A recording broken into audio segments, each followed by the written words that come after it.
Un chrétien peut-il être commercial dans une structure qui commercialise la boisson alcoolisée? Le sujet qui nous réunit ce soir. Bonsoir, chers frères et sœurs qui nous suivez maintenant. Nous sommes à notre émission Yaldouf. Nous allons vous présenter un caractère assez particulier de notre émission. Il s'agit d'enjaillement en Jésus. Nous voulons savoir et mieux montrer aux jeunes chrétiens que nous sommes comment nous pouvons tenir des discussions et comment s'amuser sainement en Jésus. Pour en parler, nous recevons sur notre plateau des personnes qui sont pour le fait qu'un chrétien peut-il être commercial dans une entreprise de boissons alcoolisées. Nous recevons Sarah Chandelier.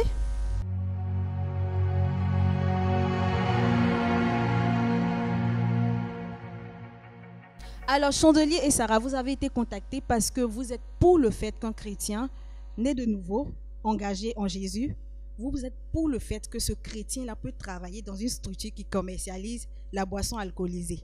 Exactement. Exactement pour Sarah. Et toi, Chandelier? Pareil. Ok, donc vous avez 1 minute pour dire votre point de vue. Ok. Pour ma part, c'est pas dramatique. Aujourd'hui, il ne faudrait pas qu'on dramatise les choses. Nous sommes dans une société et cette société répond à des principes.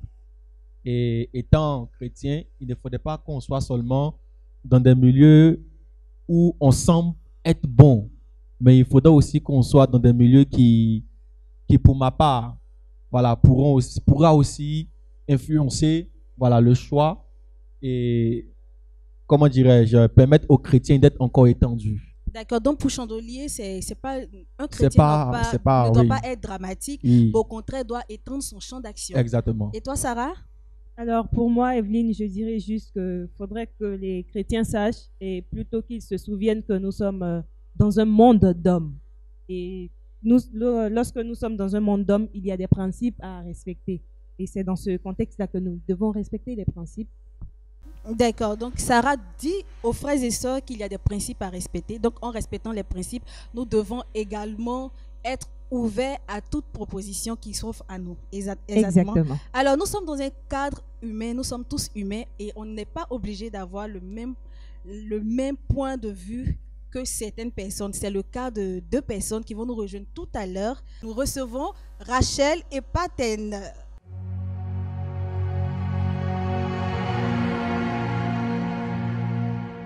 Salut les gars, vous allez bien? Oui, ça va super bien. Mais vous savez quoi? Vous êtes calme, timide là. Ou bien vous êtes fâché. On vient à peine d'arriver. Vous venez juste à peine d'arriver. Voilà. Donc vous êtes fâché contre l'autre équipe. On va s'expliquer. Vous allez vous expliquer. Donc tout va se savoir tout à l'heure. Tout à l'heure. Alors le sujet du jour, un chrétien peut-il être commercial dans une structure de boissons alcoolisées? Le thème qui nous réunit ce soir sur notre plateau. Alors Rachel et Paten, vous êtes contre le fait qu'un chrétien doit être commercial dans une structure de boissons alcoolisées. Donc, vous avez 1 minute pour parler à nos internautes. Pourquoi vous êtes contre? Bon, pour ma part, je pense que nous sommes chrétiens. D'accord. Et notre religion marche aussi selon des principes. Et l'alcool fait partie des choses avec quoi nous ne badinons pas. Et pour ma part, c'est carrément déconseillé. Voilà. D'accord, pour Paten, nous marchons, nous sommes dans une institution divine et l'institution divine a ses principes. Donc, pour lesquels la boisson alcoolisée, c'est bien évidemment, l'alcool ne fait pas partie de ces institutions. C'est ça? Effectivement. Ok, attends, et toi Rachel? Effectivement, nous sommes dans un monde, mais on peut tout faire. Mais la Bible dit que tout est permis, mais tout n'est pas utile. Donc, il faut savoir faire la part des choses. Voilà. Tout est permis, mais tout n'est pas utile. Voici le point de vue de Rachel. Donc, Sarah? Rachel disait tout à l'heure que la Bible dit que tout m'est permis, mais tout ne m'est pas utile. D'accord? Nous nous souvenons également que dans la Bible, Jésus disait que Seigneur, voici tes enfants. Je ne te demande pas de les ôter du monde. D'accord? Donc, Rachel, lorsque tu me dis que parce que je suis une chrétienne, je ne peux pas tout de même travailler dans une structure de boisson. Être commercial, il faut préciser. Voilà. Elle dit tu dois même pas être commercial. C'est-à-dire, ça même là, d'accord. Comme tu dis que je ne peux pas être commercial dans une structure de boisson, moi je te dis, si moi, je sors, moi qui suis chrétienne, qui suis le sel de la terre, si moi, je sors du cadre de la structure de boissons alcoolisées, qui va entrer là-bas et puis les faire ressortir sains? Dis-moi. Donc vous qui êtes contre, Sarah dit on doit partir là-bas et puis on doit partir saler les structures de boissons alcoolisées. Exactement. Donc, je ne sais pas, qu'est-ce que vous pouvez dire pour votre défense? Sarah, le constat qui est fait, Sois c'est libre. que le sel que vous dites, vous devez aller saler là-bas, là. C'est pas ce qu'on voit dans les structures. La preuve même. Quand tu dis, tonton, j'ai besoin de travail, je vais t'envoyer mon CV, il va pas t'envoyer, il va même pas permettre que tu partes là-bas. Parce que Mais là-bas, pourquoi? il sale pas. Au contraire, il Bon. gâte. Je peux intervenir. Ok, Il bon. gâte. Moi, je pense que nous devons aussi faire face à des réalités. Voilà, comme la sœur Sarah le disait, le Seigneur Jésus a dit une chose. Il a dit, vous êtes le sel et vous êtes la lumière du monde. Moi, je pense que si Christ prend le temps de préciser que nous sommes le sel, c'est parce qu'on doit apporter de la saveur. Exactement. Mais tu vas apporter de la saveur où? On n'apporte pas de la saveur dans l'église. On apporte de la saveur dans le monde. La lumière ne brille pas dans la lumière. La lumière brille dans les ténèbres. Alors si nous, en tant que chrétiens, on veut rester là à se borner, à se dire non, c'est pas possible, non, c'est pas bon, non, c'est impossible. Mais qui est-ce que va rentrer là-bas pour changer les choses? Je crois qu'il faudrait que les chrétiens d'aujourd'hui ôtent cette pensée-là de la tête, cette mentalité un peu carduque, un peu carrée pour ma part. Parce que bon, pour ma part, c'est quelque chose qui est dépassé. Nous sommes dans un monde. Et le monde actuel fait face à des réalités. J'ai dit toujours, si on veut se baser sur tout ça, vaut mieux se promener nu. Vaut mieux se promener nu parce que tout ce qu'on porte aujourd'hui est mondain. Même les micros qu'on a en main, ce n'est pas un chrétien qui a fabriqué. C'est un païen qui s'est réveillé aujourd'hui et qui a eu l'inspiration. Mais est-ce une raison pour ne pas utiliser le micro? Nous Non. l'utilisons. Hein. Non. Je pense que ça dépend. Ça dépend de comment est-ce qu'on voit les choses. Pour ma part, un chrétien peut être effectivement dans ce domaine et puis impacté. Parce que, imaginons un jour on se réveille et puis on dit il n'y a plus de boissons alcoolisées, il n'y a que des boissons non alcoolisées, énergisantes. Grâce à qui? Grâce à une seule personne. C'est possible. Donc, pour ma part, on ne doit pas se borner. Voilà. Je pense que c'est vrai qu'il travaille dans une entreprise où on commercialise, il gagne son pain. D'accord? Mais le produit qu'il commercialise, en fait, c'est ça en fait le problème. Est-ce que, je ne sais pas si tu me perçois, c'est ça en fait le problème. Donc c'est l'alcool même qui est le problème. Voilà. Sinon, le fait de rentrer là. Et Chandelier, quelle sera ta technique de vente? Étant donné qu'on ne doit pas commercialiser de la boisson alcoolisée. Toi, tu veux régner dans les ténèbres, c'est-à-dire gagner ceux qui sont dans les ténèbres. Comment tu fais? Parce que tu as le chiffre d'affaires à relever dans ton entreprise. Parce que si tu dois gravir les échelons, c'est clair que tu dois vendre plus de produits. Donc, comment tu fais concrètement? Moi, comme on le dit, on a précisé un truc. On n'a pas dit une simple personne. On a précisé un chrétien. Né de je nouveau. Suppose né de nouveau en plus. Et Sarah a ajouté en plus Loin de l'esprit. Même voilà. Donc, il faudrait que aussi on considère quelque chose. Voilà. Aujourd'hui, nous, qu'est-ce qu'on fait souvent, nous les chrétiens? On veut prendre la place de Dieu. C'est-à-dire que quand une personne est dans un domaine, on est toujours pressé à le martyriser, à le marginaliser, en faisant comprendre que mais pourquoi tu exerces dans ce domaine? Tu es chrétien, ton image. Mais pour ma part, si moi je suis commercial dans une structure de boissons alcoolisées et qu'on me demande, par exemple, on me dit ce mois ou bien on doit atteindre par exemple 1 tonne de boissons qui a été comment dire, commercialisée. Moi en tant que commercial, ici, là, je viens pour un travail. D'accord? Mais sans oublier le fait que je suis chrétien. Mais je suis dans un domaine où je dois commercialiser de l'alcool.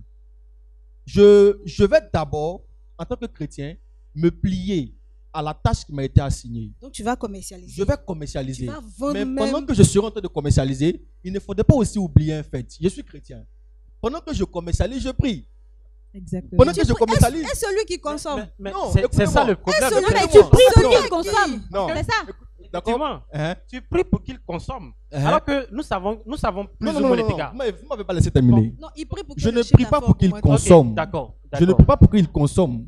Je suis en train de faire un travail, mais j'ai la pleine conscience que je suis chrétien. Et aussi, ma mission, c'est d'impacter. J'ai pour habitude de dire aux gens que lorsque Dieu envoie quelqu'un quelque part dans un domaine, il envoie toujours pour un but. Je prends un exemple très simple. Moi, en tant que chrétien de nouveau, je vais dans ce domaine et il arrive un jour où je croise peut-être le directeur général de la boîte ou même le directeur général ou le président même de l'entreprise. Et puis, un jour, il est impacté par une parole que je lui dis. Et puis, il accepte le Seigneur par mon canal. C'est vrai, j'ai écoulé des boissons, mais le président de la boîte a accepté le Seigneur. Peut-être qu'un bon matin, parce qu'il a accepté le Seigneur, il va accepter que son entreprise commercialise des boissons, mais plus alcoolisées. À cause de qui? À cause de moi. Mais si je voulais me borner en disant non, je n'accepte pas parce que je suis chrétien, cette personne n'allait pas être gagnée. Donc toi, ton objectif quand tu rentres dans la boîte, c'est de toucher... c'est de toucher la tête. La Bible dit quoi? Frapper la tête et le troupeau sera dispersé. Exact. Une fois que la tête est touchée, je pense qu'aussi, il peut y avoir un changement. Je peux répondre, c'est possible. Allez-y. Bon, je pense que ma collègue l'a dit tout à l'heure. C'est pas ce qui, en fait, en réalité, a tendance à se vivre. Ce que tu dis, si c'est le classique, il n'y a pas de problème. Mais quand quelqu'un, il va en fait dans un contexte d'abord de trouver du travail. Et au-delà de trouver du travail, le produit, comme je l'ai dit tout à l'heure, de ce qu'il va commercialiser, on a rebondi tout à l'heure pour dire que c'est l'alcool quand même qu'il va essayer de commercialiser. Tu as donné l'exemple d'une tonne. Ces 1 tonne vont aller faire autant de dégâts, comme on peut le dire, autant de dégâts dans la ville, autant de dégâts auprès de plusieurs personnes jeunes et de toute tranche d'âge. Ce que je voulais essayer de mettre en relief ici, en fait, c'est que ces arguments sont bons. Mais, de principe, en général, ce n'est pas ce qui se vit. Les gens ils vont juste dans un contexte de trouver du travail. Bien qu'étant chrétien, à la limite, soit trouver du travail pour soit subvenir à ses besoins ou subvenir à tout ordre. Donc, pour ma part, déjà, partant sur ce principe-là, ce n'est pas viable, en fait. Donc, je préfère mieux m'abstenir de ce fait. C'est pas ce qui se vit. Je peux. C'est pour plus de prudence ou parce que tout à l'heure tu as dit c'est pas ce qui se vit. Donc c'est possible d'être commercial dans une entreprise. Bon, plus ou moins, parce que là on le voit, on voit. Ah. Non, c'est pas ce qui se vit. On ne veut pas. C'est pas ce qui se vit. Ok. C'est pas ce qui se vit. Ok. Mais on peut pas se baser là-dessus. On peut pas se baser là-dessus pour dire, mais bon, comme c'est pas ce qui se vit, il faudra aussi que on soit à. Moi, je pense que le souci, ce qui dérange le plus ici, mes frères, c'est le mot alcool. Ce qui les dérange ici, c'est le mot alcool. Le fait qu'une personne va consommer l'alcool, il sera ivre et il va partir faire des choses. Moi, je dis toujours, c'est que dans ce cas, il ne faudrait plus qu'on utilise des choses. Parce que moi, je peux créer quelque chose. Un jour, on a demandé à comment dirais-je, Albert Einstein, pourquoi est-ce qu'il a créé la bombe atomique? Il a dit, j'ai créé la bombe atomique pour permettre au monde de se défendre. Mais aujourd'hui, on voit que cette bombe atomique a permis aujourd'hui à plusieurs nations de déstabiliser plusieurs nations. Comme quand tu prends aujourd'hui les téléphones qu'on a, les téléphones, il y a des filles qui se vendent aujourd'hui à cause des téléphones portables. Vrai ou faux? Il y a des filles qui perdent leur virginité à cause de iPhone. Vous pouvez répondre. Il y a des filles qui aujourd'hui, il y a des personnes qui aujourd'hui, il y a des personnes qui aujourd'hui, il y a des personnes qui aujourd'hui, je prends un exemple. Aujourd'hui, qu'est-ce qu'on fait? On remarque bien que lorsque le chrétien se lève le matin, il a tendance souvent, la première idée qu'il a, c'est pas d'abord d'aller prier. La première idée qu'il a, le premier réflexe, c'est d'abord de prendre son téléphone. Mais c'est bien un chrétien pour voir s'il a reçu un message. Mais dites-moi, est-ce que celui qui a créé le téléphone, celui qui a créé le téléphone portable, est-ce qu'il a créé dans le but de non, Rachel, demande, est-ce que toi tu peux savoir que ce que tu dis, tu avances. Non, mais c'est le constat. Ça, c'est ton vécu. Ton vécu n'est pas non, le vécu c'est de pas Rachel. non. C'est le constat. C'est le constat. Il ne faudrait pas qu'on s'attarde ici sur le mot alcool, sur les conséquences. Parce que si on veut se baser sur les conséquences d'un produit et puis ne pas dire qu'un chrétien ne peut pas y travailler, je pense qu'un chrétien ne peut pas travailler quelque part. Parce qu'aujourd'hui, un chrétien peut par exemple, construire son complexe hôtelier. Et dans le complexe hôtelier, il a construit dans le but de faire quoi? D'avoir de l'argent. Mais dans ce même complexe hôtelier, vous êtes d'accord avec moi qu'il y a des hommes mariés qui vont tromper les femmes.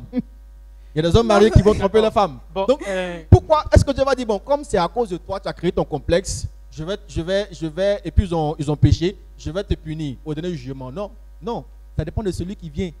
Moi, je pense qu'il faudrait qu'on arrête de se borner.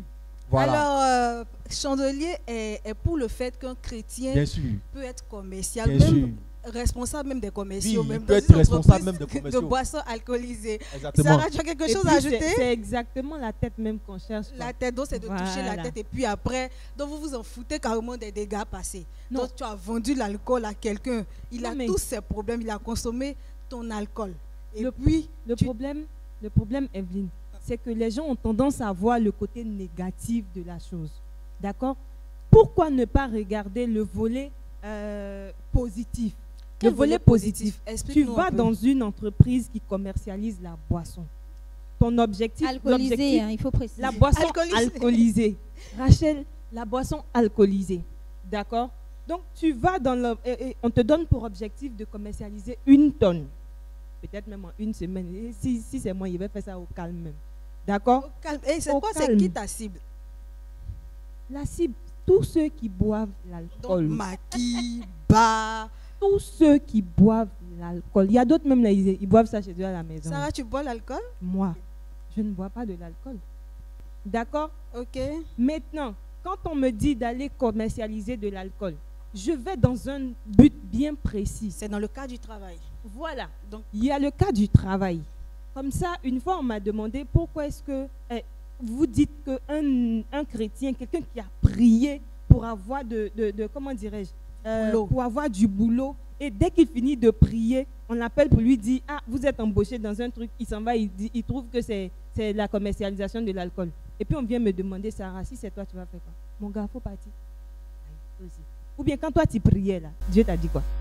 Donc, je finis de prier, Seigneur, je cherche du travail. Donc, automatiquement, on m'appelle Evelyne, vous devez avoir un entretien. Je viens, on me dit, tu dois être commercial dans une entreprise, dans cette entreprise, et l'entreprise fabrique de la boisson alcoolisée. Mais tiens, ça tique parce que je suis chrétienne, engagée, je prêche l'évangile. Mais il y a Première des exemples, chose, l'évangile il y a des aux gens. exemples bibliques. Et vous m'encouragez, en fait, d'accepter, en fait, d'aller Il y a des voir exemples bibliques. Dans tout ça l'alcool. même. Regardez. Oui, vas-y, Dans vas-y. tout ça même. Je prends un exemple. Dans le livre de Juge. Et ça, c'est très intéressant. Si Dans le elle est- livre de Juge. Hum, La Bible dit quoi? La Bible dit qu'il y avait un homme qui s'appelait Samson. Samson. Voilà, il était juge en Israël. Et il voulait marier une fille philistine. Or, nous savons que dans l'alliance avec Israël, dans l'alliance que Dieu a faite avec Israël, Israël ne doit pas prendre pour femme des femmes étrangères. Donc, ils doivent se marier entre eux. Pour ne pas, de peur que ces femmes-là, leur Dieu, devienne le Dieu d'Israël. Mais la Bible dit quoi? La Bible dit que Samson est parti se marier avec une Philistine. Et quand tu regardes bien, Dieu a poussé Samson, lui-même, Dieu a poussé Samson à désobéir à ses parents pour aller se marier avec une Philistine dans le but d'asservir les Philistins. Donc souvent, il ne faudrait pas regarder un peu les actions. Il faut regarder le but.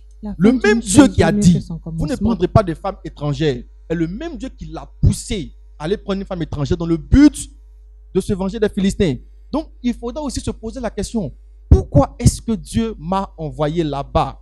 Il y a sûrement un but, il y a sûrement, une mission que Dieu veut assigner. Moi, je pense que mes frères ici, il ne faudrait pas qu'ils soient bornés. Hein? Ne soyez pas bornés.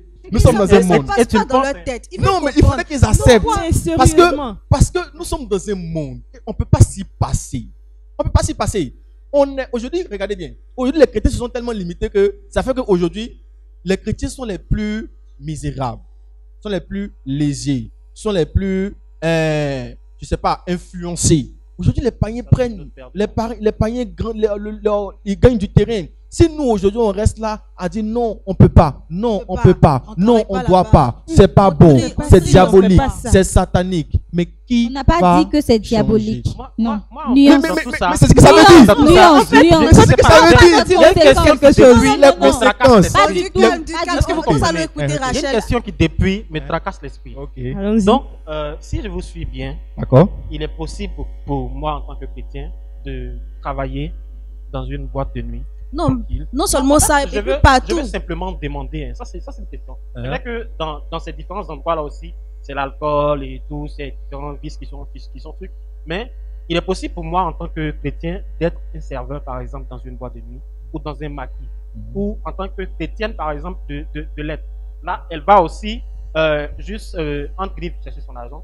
Deuxièmement, si elle a une mission après, c'est Elle possible. cherche à en fait, toucher le responsable du bar C'est pour transformer ça en comme ça, lieu en fait, que vous chrétien, voyez quoi. On les va D'accord. faire celui de D'accord. prière là-bas.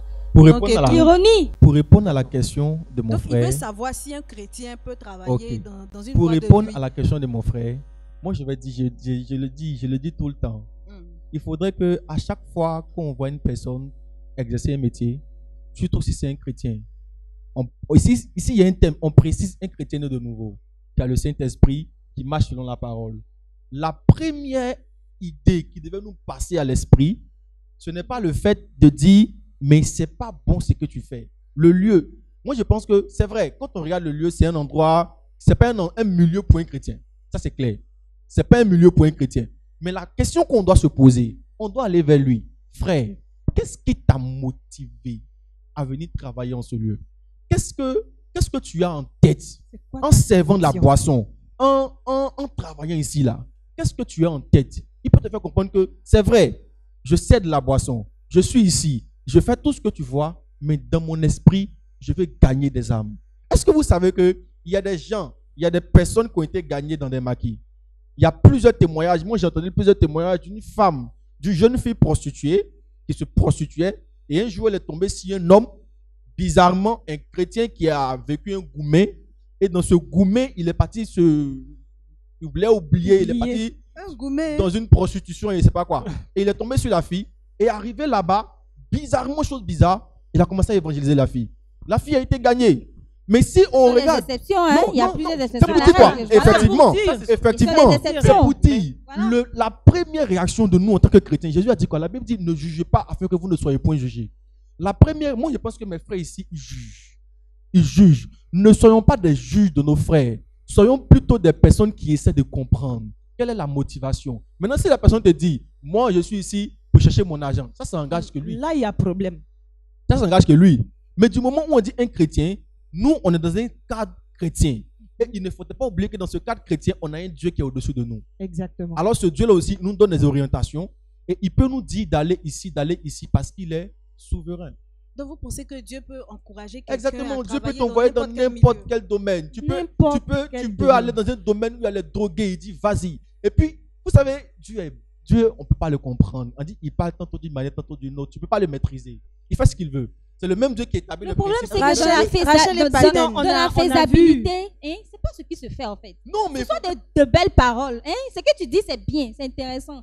Mais dans la faisabilité, c'est pas ce qu'on voit dans les entreprises. Voilà, ça sert à rien de donner de belles paroles, de dire des belles paroles et puis dans la faisabilité, c'est pas ça. Se baser sur la faisabilité. Voilà. Rachel, moi je pense. Il y a une exception à toute règle. Voilà. Moi je pense qu'il ne faudrait pas rester sur le fait de c'est pas ce qui se fait. C'est pas ce qui se fait, d'accord. Mais en tant que quelqu'un qui est chrétien, quand on dit il est chrétien, il est né de nouveau, nous, en tant que chrétiens, on voit quelqu'un qui a une intimité avec Dieu. Tu ne peux pas avoir une intimité avec Dieu et puis aller dans comment dirais-je, dans une structure avec une intention malsaine. Je ne sais pas si tu me comprends. Quand tu as une intimité avec Dieu, une réelle intimité avec Dieu, il te parle, tu lui parles. Donc pour Sarah et Chandelier, si un chrétien travaille dans ce genre de structure, c'est que c'est inspiré de Dieu. Exactement. Il ne faudrait pas dire automatiquement pourquoi est-ce qu'il travaille là-bas, qu'est-ce qu'il fout là-bas, ou bien lui là-même il a chuté en général, c'est ça. Généralement, le problème, on ne dit pas pourquoi il travaille là-bas, mais qu'est-ce qu'il fait là-bas? C'est le problème en fait. C'est le problème en fait. Quand tu vois quelqu'un en train de travailler là-bas, la première chose, tu t'approches de lui, mais tu ne restes pas derrière pour le juger en fait. C'est pas un jugement qu'on apporte. C'est ce que je dis, c'est dans la faisabilité. Vous savez, le témoignage parle plus que les actions. Allons-y. Voyez, le témoignage. Et quand on va dans les entreprises, généralement, ce sont les chrétiens même qui sont les plus... Vraiment, on ne peut pas qualifier leur comportement. Moi, je vais te donner un exemple. Je suis allée dans une entreprise parce que je suis commerciale.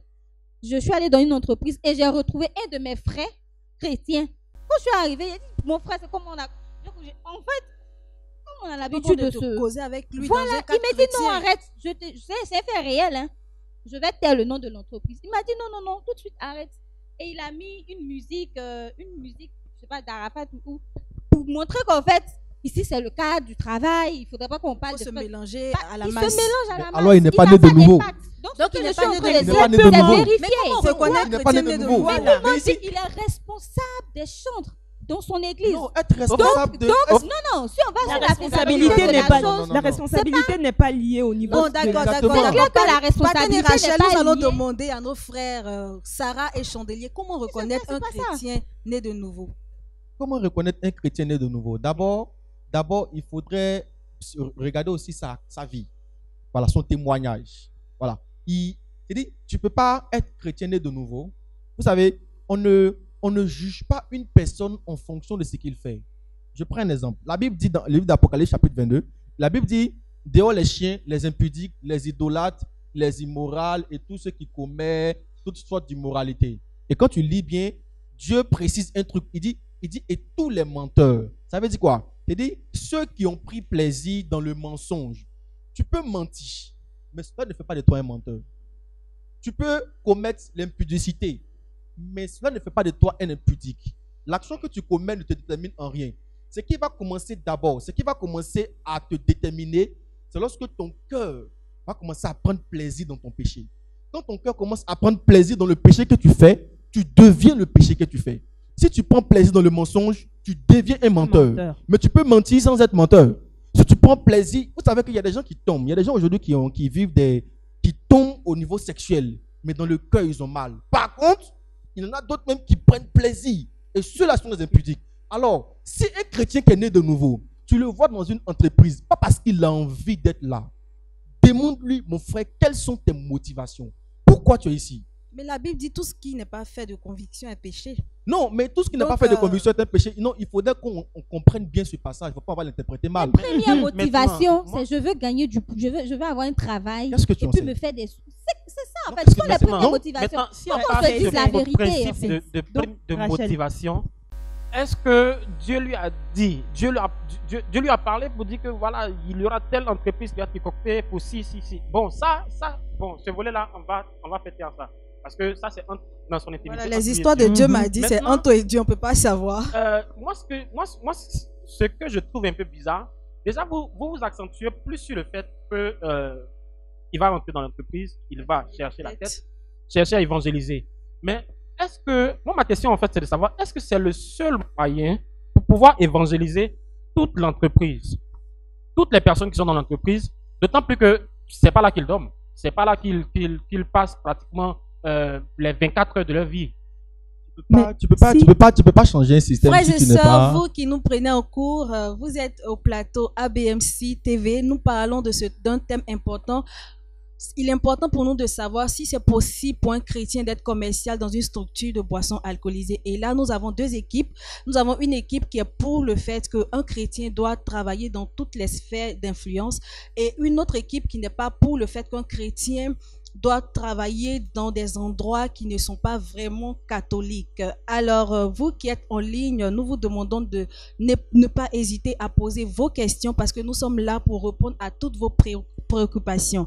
Alors, tout à l'heure, nous allons recevoir sur notre plateau un pasteur qui va faire l'effort de nous expliquer quelle est la position, la place d'un chrétien face à ce genre de décision. Alors, Chandelier, est-ce que tu as un mot de fin à dire? Bon, mon mot de fin, c'est qu'il ne faudrait pas qu'on soit des personnes carrées. Voilà. Je le dis tout le temps, Esther était dans une nation païenne. Et dans cette nation, il y avait un roi païen. Et l'empire perse était l'empire qui dominait en ce temps. Alors, on a vu que ce même Dieu qui avait établi des bases, qui avait établi des principes, du fait que Israël ne doit pas entrer en alliance avec des hommes ou des femmes qui adorent un autre Dieu. On a vu que ce même Dieu a permis à ce qu'Esther se marie avec un roi païen. Elle s'est mariée avec un roi païen. Mais le but de Dieu, ce n'était pas de s'arrêter là. Mais le but de Dieu, c'était qu'à partir de ce mariage, Israël puisse aussi influencer dans la nation. Et quand on lit bien, on voit que ce roi, à la fin, a reconnu que le Dieu d'Israël était le véritable Dieu. Donc, il ne faudrait pas qu'on se base sur ce qu'on voit. Mais toute action, en tant que chrétien, né de nouveau, on suppose que lorsque Dieu commence une œuvre avec toi, il a un but. Et il faudrait que tu t'accroches à ce but. Quel que soit ce que les gens vont dire, quelles que soient les critiques, reste accroché à ton but. Si tu travailles dans une structure qui, pour ma part, n'est pas une structure normalement où un chrétien peut être, ne te base pas sur les critiques ou sur ce que les gens vont penser de toi, mais base-toi plutôt sur ce que Dieu t'a dit dans le secret avant d'aller dans ce domaine. Voilà. Sarah? Alors, Evelyne, moi, ce que j'ai à dire à un internaute qui se trouve dans ce cas, c'est que, frère, quand tu es chrétien, tu as une intimité, base-toi sur cette intimité-là. Il ne faudrait pas passer parce que tu te retrouves dans une entreprise où tu vas te faire de l'argent, oublier ton but ultime. Oublier ton but ultime, c'est toi-même te tuer. Tu es le sel de la terre. Quand tu rentres dans un endroit, tu as le droit et le devoir de saler cet endroit. Tu es la lumière, tu as le devoir d'illuminer quelqu'un dans cet endroit, mais pas d'aller te confondre. Voilà. Donc, pour ma part, chère Evelyne, c'est qu'un chrétien peut exactement travailler dans une entreprise qui commercialise la boisson, mais qui n'oublie pas son but ultime. Merci à Sarah et Chandelier qui sont pour le fait qu'un chrétien doit travailler dans une entreprise qui vend la boisson alcoolisée. Mais ils ont précisé qu'il s'agit des chrétiens nés de nouveau qui vraiment ont reçu la voix de Dieu. Il est très important de le savoir. Alors, nous revenons vers nos frères qui sont contre le fait qu'un chrétien doit exercer ce genre de métier. Est-ce que vous avez un mot à l'endroit des internautes qui nous suivent? Rachel? D'accord. Je vous remercie déjà de m'avoir invité sur votre plateau, Yadouf. Et pour mon mot de fin, je dirais juste que il faut avoir la conviction des choses. Voilà. Quand on veut faire quelque chose, c'est vrai qu'il faut, après avoir prié, avoir la conviction. Et quand on a la conviction, demander les directives au Seigneur, être conduit par le Seigneur, de ne pas se conformer au siècle présent, mais de se laisser transformer et renouveler par le Saint-Esprit. D'accord. Paten? D'accord. Pour ma part, je pense que déjà, on voit dans la Bible Noé et ses fils. Le premier cas d'inceste qui est survenu sur la terre, qui est parti d'un fait de l'alcool, en fait. Donc, déjà, dans un premier temps, on le dira que la Bible n'interdit pas de façon formelle l'utilisation de l'alcool et tout, mais de principe, les chrétiens, on nous autorise pratiquement pas tout ce qui est alcool et tout. Et l'objectif majeur, c'est de se différencier. Et mes collègues l'ont dit tout à l'heure, c'est d'avoir la ferme conviction de ce que, dans ton intimité, entre toi et Dieu, qu'est-ce que tu as reçu? Ce qui peut te permettre d'aller faire une différence dans ce monde sur cette terre. Donc je pense que c'est déjà ça d'abord de facto. Voilà, merci bien et au revoir. Nos chers frères Paten et Rachel ont défendu le fait qu'un chrétien ne doit pas en fait travailler dans une structure qui commercialise la boisson alcoolisée.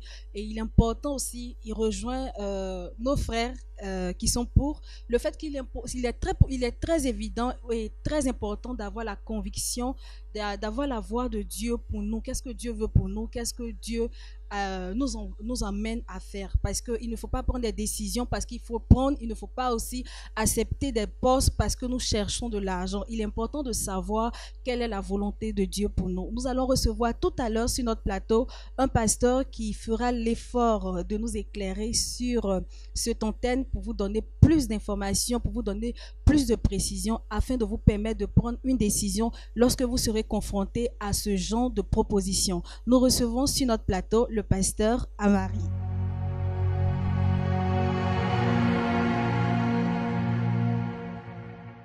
Shalom pasteur, comment vous allez? Shalom, merci. Je vais Bienvenue bien. sur notre Voilà, plateau. Merci. Alors, nous étions en train de parler tout à l'heure sur le sujet, est-il possible pour un chrétien d'être commercial dans une entreprise de boissons alcoolisées? Nous avons reçu deux équipes sur notre plateau. Certains sont pour le fait qu'un chrétien peut étendre ses compétences, peut travailler dans n'importe quel domaine d'activité. Et d'autres jeunes, par contre, sont contre le fait qu'un chrétien doit être commercial dans une entreprise et même défendre le fait qu'un chrétien doit s'exposer à certains endroits. Et vous, qu'est-ce que vous en pensez sur ce sujet pour éclairer plusieurs personnes qui nous suivent maintenant? Alors, merci. De prime abord, il faut savoir que le travail émane de Dieu et qu'ensuite, toute activité qu'un enfant de Dieu doit exercer doit être d'abord un travail légal et un travail honnête. Et donc, à partir de ces éléments, c'est ce qui ferait qu'un enfant de Dieu, par exemple, n'exercerait pas une activité qui l'amène à pécher. Et nous avons, par exemple, un travail, des types de travaux, par exemple, qui sont proscrits, tels que être un dealer, la prostitution et un certain nombre de choses. Alors, pour répondre à la question, je pense qu'il faut jeter un regard dans la Bible, dans la parole de Dieu.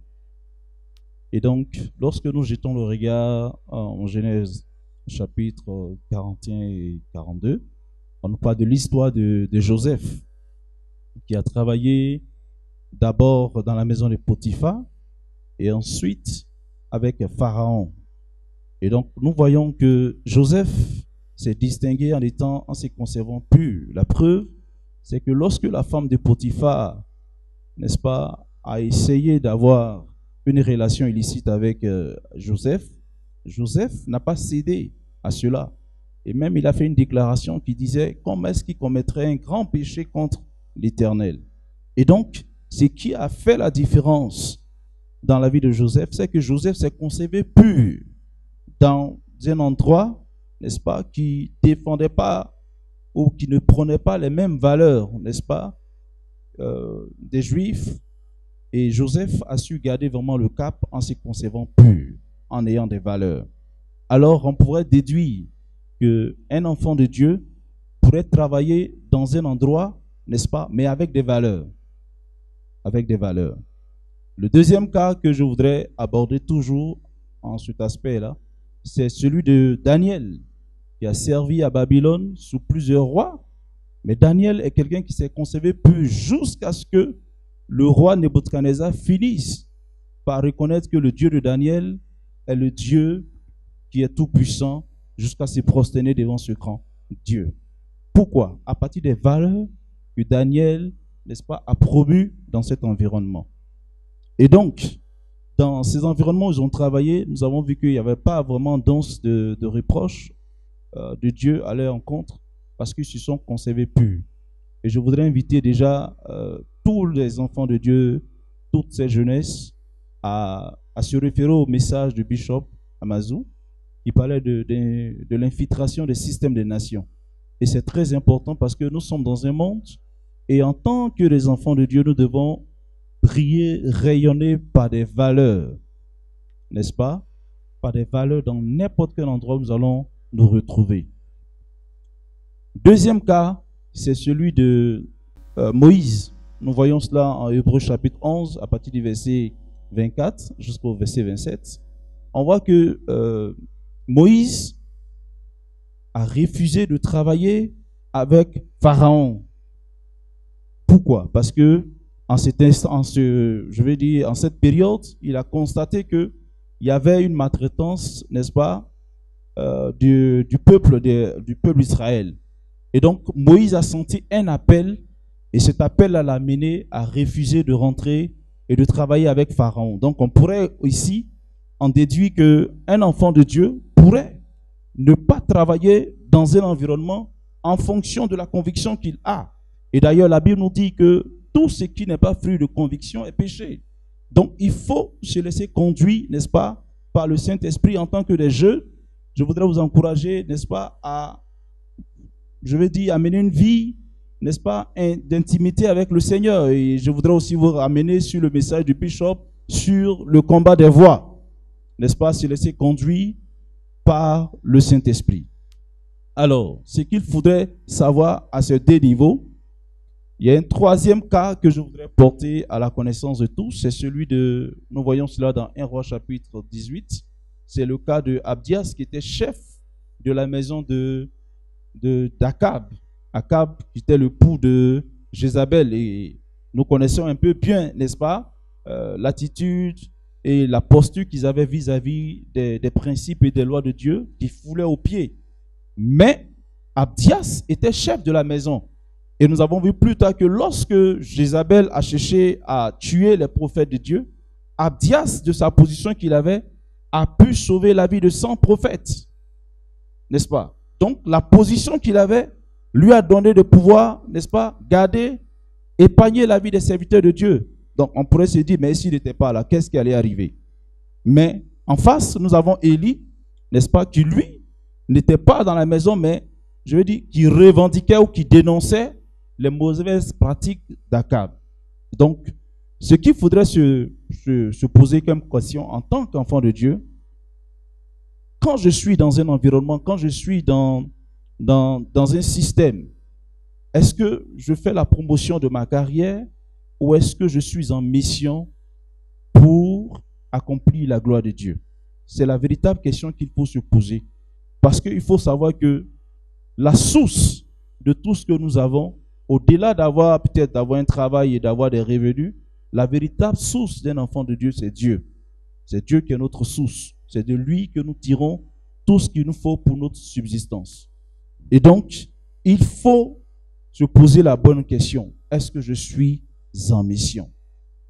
Qu'est-ce que je transporte comme valeur dans le milieu dans lequel nous sommes? C'est pas, aujourd'hui, c'est le cas d'une entreprise qui produit de l'alcool, mais dans la vie de chaque jour, en tant que des enfants de Dieu, nous devons prier. Je pense qu'il y a quelqu'un sur le plateau qui a dit, la Bible dit, vous êtes la lumière du monde et le sel de la terre. Donc, les enfants de Dieu ont un rôle à jouer dans l'environnement dans lequel nous sommes. Jésus pouvait donner cette prière en disant, Père, n'est-ce pas, ils sont dans le monde, n'est-ce pas, et j'ai prié pour eux, et il disait à ses disciples, vous êtes dans le monde, mais vous n'êtes pas du monde. Et déjà, ça montre que la mission que nous avons à accomplir est dans le monde. Bien vrai que nous ne marchons pas selon les principes du monde, mais selon les principes du royaume d'où nous venons, qui est le royaume de Dieu. Et donc, tout enfant de Dieu, dans l'environnement dans lequel il se trouve, doit prôner les valeurs de Dieu. Et à travers ces valeurs, comme Daniel a fini par imposer, n'est-ce pas, je veux dire, le règne de Dieu, par les valeurs qu'il avait, le roi a fini par reconnaître que son Dieu était le plus grand. Et on a vu le cas aussi de Joseph qui s'est distingué par les valeurs, n'est-ce pas, et par sa vie de consécration. Donc, c'est de savoir rester pur dans un environnement impur. Merci, pasteur. Alors, frères et sœurs, comme le pasteur vient de le dire tantôt, il est très important de reconnaître la voix de Dieu dans tout ce que nous faisons. C'est vrai que le travail est créé de Dieu, c'est vrai qu'il faut influencer les domaines dans lesquels nous exerçons, mais il est très important d'abord de reconnaître la voix de Dieu. Par la suite, il faut prôner les valeurs de Dieu là où nous sommes, ne pas se confondre à la masse. Et il est très, très important de retenir ça comme message de fin. Ou bien, pasteur, vous avez quelque chose à rajouter? Non, je pense que j'ai dit déjà l'essentiel. L'essentiel. Et je crois que chaque personne pourra effectivement se laisser conduire par le Seigneur et savoir que la chose la plus importante sont les valeurs, n'est-ce pas, qu'il faut manifester dans n'importe quel endroit dans lequel nous allons nous retrouver. Merci beaucoup, pasteur, d'avoir permis à tout un chacun ici d'avoir le message important, le message qu'il faut. Et je pense que nous sommes très bénis. Et nous sommes vraiment bénis de vous avoir. Et portez-vous bien et puis à très bientôt. Merci. Frères et sœurs, on espère que jusque-là, vous êtes bénis. On espère que vous avez reçu les informations nécessaires pour affronter ce genre de situation. Nous allons passer tout à l'heure à une autre étape de notre émission. Il s'agit d'Enjaillement en Jésus avec le frère Bomba. Bomba, tu as toute la place. Enjaillement en Jésus. Bonsoir, bonsoir. Bonsoir, Bonsoir, Bomba. Voilà, nous sommes à notre rubrique Enjaillement en Jésus. Enjaillement, c'est tout simplement, pour ceux qui ne savent pas, s'éclater, être dans la joie. La Bible déclare dans le Philippiens 4:4, réjouissez-vous, réjouissez-vous, soyez dans la joie. Et nous voulons le faire ce soir avec vous, les personnes qui nous regardent. On va aller maintenant aux questions. Je vais prendre le groupe à ma droite, Dr Paten et Rachel. La première question que je vais poser, donnez-nous le nom de la femme de David qui était restée stérile toute sa vie. Je répète, donnez-nous le nom de la femme de David qui était restée stérile toute sa vie. Il y a 3 possibilités de réponse. A. Abigail. B. Bathsheba. C. Michal. Toi qui es derrière l'écran, tu peux tout simplement répondre en écrivant. On les écoute. La réponse, c'est Mika. La réponse, c'est la bonne réponse, Michal. Ok, je vais prendre le groupe de ma gauche maintenant, Chandelier et Sarah, avec la question suivante. Comment s'appelait la mère de Timothée? Je répète, comment s'appelait la mère de Timothée? Timothée, c'est bien évidemment le disciple de Paul, son fils légitime. comment s'appelait la mère de Timothée? 3 possibilités de réponse. A. Marie-Esther. B. Élisabeth. C. Eunice. C. Ok, c'est la bonne réponse. C. Elle s'appelait Eunice. Maintenant, on va aller à la troisième question. Troisième question. La troisième question sera tout simplement posée au groupe de ma gauche. Chandelier et Sarah. Toi qui es derrière l'écran, tu peux aussi noter les questions pour les chercher dans la Bible. Tu peux aussi aller vérifier. En répondant, tu peux écrire. Troisième question. Comment s'appelait le père d'Abraham? Première possibilité de réponse. A. Caleb. B. Terak. C. Amram. Vous avez le choix. On vous écoute. La réponse B. Décidez-vous. La réponse B. Ok, c'est une très bonne réponse. B, il s'appelait Terak. Ok, ça fait 10 points au groupe de gauche. Parce que nous avons tout simplement dit que la bonne réponse, c'est 5 points. On va prendre Dr. Patel et Rachel maintenant pour la quatrième question. Et il y a aussi une 5e question qui va les départager. Voilà. Wow. La 4e question, c'est tout simplement. Ça, c'est la dernière question. Et après, une dernière question voilà, pour vous départager. Qui va les départager. Ok. Quel a été le premier miracle de Jésus? Première possibilité de réponse. Transformation de l'eau en vin. Deuxième possibilité de réponse. Frapper le Jourdain. Troisième possibilité de réponse. Baptiser ses disciples. C'est la réponse A. Il a changé l'eau en vin. Ok, Jésus a changé l'eau en vin. Je pense que nos deux équipes vraiment... Voilà. Donc, tout à l'heure, nous allons départager. C'est une question qu'on équipes pose aux enfants de l'école tous 10 points, 10 points. Il y a une parité. Je vais les départager avec une dernière question. Tu peux prendre la question. Quel est le plus long chapitre de la Bible? Le plus long chapitre de la Bible. Le plus long chapitre de la Bible. C'est le psaume 119. Ok. Nous avons le groupe de gauche qui a donné la très bonne réponse pendant que le groupe de droite était en train de réfléchir. Ils ne savaient pas quelle réponse donner. Ils ont fait sortir la bonne réponse, le psaume 119 qui est le plus long chapitre de la Bible. Vraiment, nous avons fini avec nos questionnaires et j'aimerais entendre la voix de ces anges qui sont à ma droite et à ma gauche avec chacun d'eux, voilà, des acapellas. Ils vont donner des acapellas, des musiques qu'ils connaissent, des chants qu'ils connaissent. On va prendre un peu un chant de leur bouche. Ok. On va partir avec le groupe de droite. Ok. On va aller avec le chant Persévère de Olivier Chiwa. Waouh, Persévère, Olivier Chiwa. Ok. Pendant que il sera en train de chanter, tu peux aussi chanter derrière l'écran. Ça va te faire du bien. Dieu a mis un rêve dans ton cœur. Waouh. Écris-le, garde-le comme un trésor. Et quoi qu'on dise, préserve la vision. Yes. Avec passion.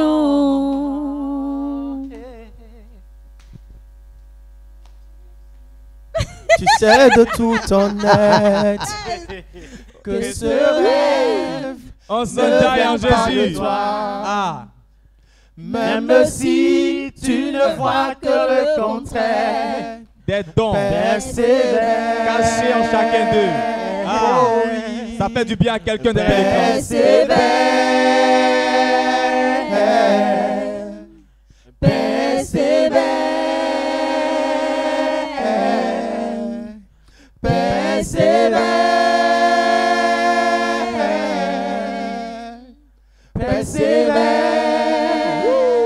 Car sa parole, elle s'accomplira.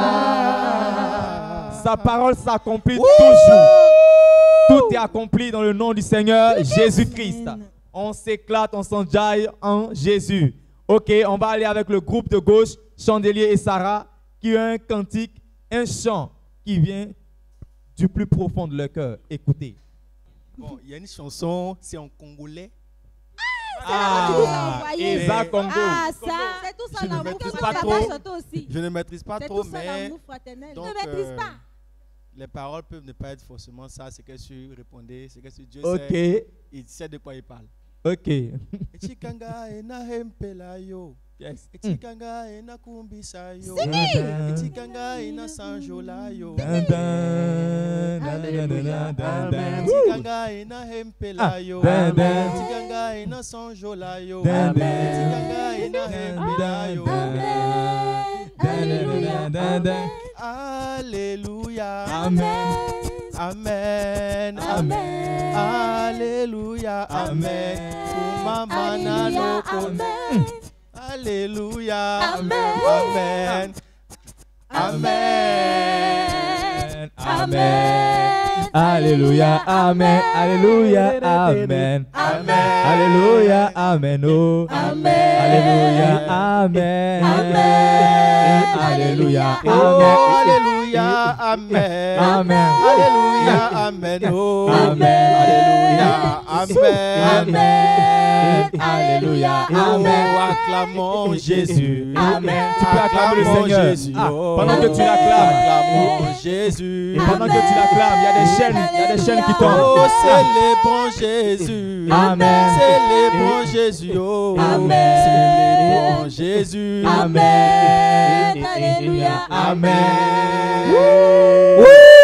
On s'enjaille en Jésus. Jeunesse d'Alliance ABMC. Voilà, nous avons passé un très beau moment dans la présence du Seigneur. Voilà, dans la joie, nous avons chanté des acapellas, répondu à quelques questions, voilà, de la Bible. Et je pense que nous avons terminé. Je vais passer le micro à Evelyne. Merci Bomba pour ce moment passé dans sa présence. Merci d'avoir conduit toutes choses. Frères et sœurs, avant de vous laisser, nous avons une petite présentation à vous faire. Je laisse la latitude à Bomba de clôturer. Ok, merci. Voilà, nous voulons tout simplement vous présenter les livres de notre père Alexandre Amazou. J'ai avec moi ici, voilà, 5 livres. Et le premier que je tiens, c'est La vérité sur les prières non exaucées. La vérité sur les prières non exaucées. Bien-aimé, je t'incite à avoir ce livre sur la vérité des prières. Il y a tellement de débats sur la prière, surtout la prière en langue. Et le livre est tout simplement à 4000 francs. Pour ceux qui veulent l'avoir. Réussir sa vie. Réussir sa vie, une chose est de bien commencer et une autre également est de bien finir. Voilà. Tu veux bien réussir ta vie, voici, viens t'en en procurer. C'est aussi le même prix que La vérité sur les prières non exaucées. 4000 francs. Nous avons avec moi Commencer et bien finir sa vie. Commencer et bien finir sa vie. Plusieurs personnes se posent tellement de questions. Plusieurs personnes n'ont pas d'orientation, ils n'ont pas de repère, ils sont dans la vie, ils ne savent pas où aller, ils ne savent pas quel chemin emprunter. Tout à l'heure, je l'ai dit, je le répète encore, une chose est de bien commencer et de bien finir, une autre également est de bien commencer et de mal finir. Viens t'en procurer, c'est tout simplement à 5000 francs à la librairie d'Alliance. Devenir la meilleure version de soi. Voilà, devenir la meilleure version de soi. Lorsque vous voyez sur la couverture, un enfant qui se regarde dans un miroir et il aperçoit qu'il, dans le miroir, il est une autre personne de lui-même. Il est une autre version de lui-même, plutôt. Il est un lion. Voilà, devient la meilleure version de toi. Il y a quelque chose qui est caché en toi. Il y a un don que Dieu a mis en toi. Il y a un fruit qui est en toi, qui doit sortir. Mais comment est-ce que cela doit sortir? Viens t'en procurer. Il y a les secrets là-dedans qui vont te le dire. C'est aussi 5000 francs. La faveur des pères. La faveur des pères, un excellent livre, un excellent livre. Voilà, je me rappelle, un serviteur de Dieu pouvait dire, qu'est-ce que la foi? La foi, c'est tout simplement l'obéissance. L'obéissance à qui? Dieu établit des autorités sur nos vies. Voilà, nous devons obéir à ces autorités-là, quelle que soit leur manière d'être, quelle que soit leur attitude, leur comportement. Bien aimé, plusieurs personnes déraillent dans leur vie parce qu'il y a la désobéissance. Et je veux que tu t'en procures, ce livre de la faveur de paix. C'est un livre vraiment qui va beaucoup te parler sur la question d'obéissance, surtout dans tous les niveaux, dans le service, dans le milieu chrétien, dans ton entreprise, l'obéissance aux autorités, aux autorités chrétiennes. Voilà, les secrets sont là-dedans également. Nous le faisons tout simplement à 4 000 francs. Merci. Merci frères et sœurs, nous vous encourageons à venir vous procurer le livre à la librairie d'Alliance située à l'église ABMC, 6 à la cathédrale, non loin de l'école La Pérouse. Nous avons fini notre moment, on espère que vous avez été richement bénis. Que Dieu vous bénisse et à très bientôt pour une autre émission. À bientôt. Yes.